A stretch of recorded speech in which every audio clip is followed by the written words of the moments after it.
Pedro was 5 years old and believed in true adventure. Not the kind where you just climbed a tree, but the kind where maps whispered secrets and mountains floated on clouds. His house sat right next to a wild, overgrown garden, which Pedro insisted was the entrance to somewhere magnificent. One sunny morning, while searching for pirate treasure among the snapdragons, he found something much better than gold, a tiny shimmering blue creature resting on a daisy. "Hello," said the creature. It was a dragonfly, no bigger than Pedro's thumb, with wings that looked like spun glass. "My name is Pip, and I've been waiting for you, Pedro the Brave." Pedro gasped. "You talk! Are you a royal messenger?" "Better," chirped Pip. "I am the guide to the Kingdom of Lumina, the land where stars sparkle even in the day. But we are in trouble. We need a hero." Pip unfurled his delicate wings, revealing a minuscule glowing symbol, a map to a place called the Shimmering Vale. "Hold tight," Pip commanded. Pedro carefully cupped Pip in his hands. Pip directed him to the old garden well. Usually, the well was dry and dusty, but today, a soft rainbow light pulsed from the bottom. "Jump!" Pip instructed. Pedro's heart thumped with excitement and a little bit of fear. He was an adventurer. After all, he closed his eyes tight and took the leap.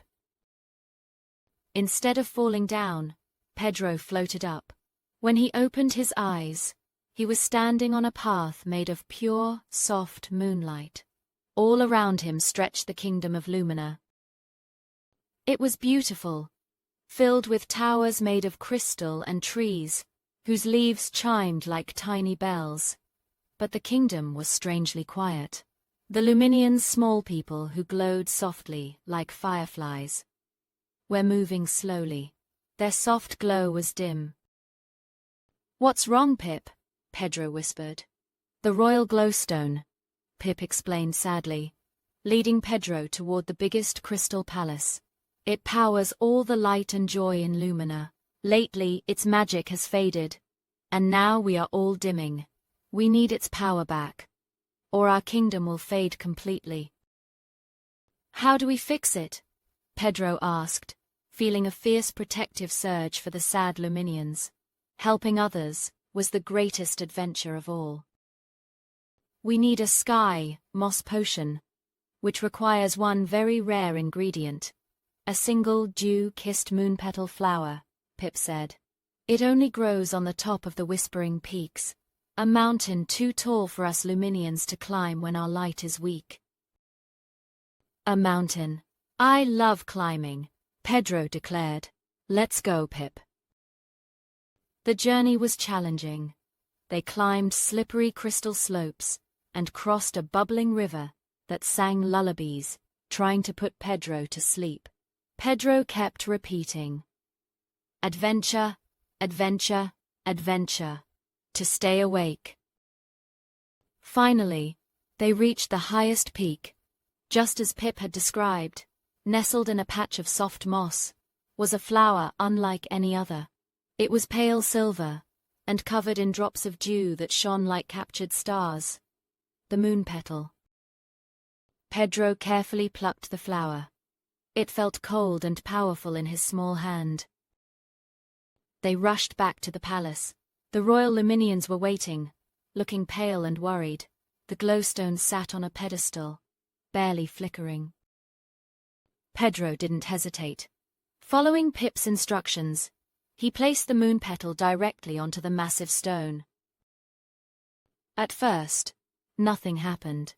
Then, a tiny spark shot out, growing rapidly into a brilliant golden blaze. The glowstone roared back to life. A wave of warm, sparkling light washed over the kingdom.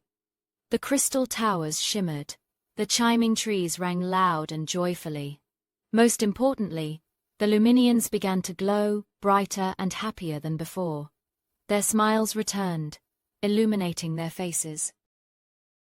The royal Luminian queen stepped forward, her light now strong and regal. "Thank you, brave Pedro," she said, her voice like tinkling bells. "You faced the darkness and brought back our light. Kindness and courage are the most powerful magic." As a reward, the queen gave Pedro a tiny smooth stone that held a swirl of rainbow light, a memory of his adventure. Pip guided Pedro back to the shimmering vale. Soon, Pedro was sitting back in his garden, the smell of daisies strong around him. He looked at the tiny rainbow stone in his hand. It wasn't a dream. He had traveled to a magical kingdom and saved everyone by being brave and choosing to help others. From that day on, Pedro knew that true adventure wasn't just about exploring. It was about being a hero to those who needed a friend, even if they lived far away in a kingdom made of starlight. And Pip the dragonfly always knew exactly when Pedro needed a little reminder of the hidden magic just waiting beyond the garden fence.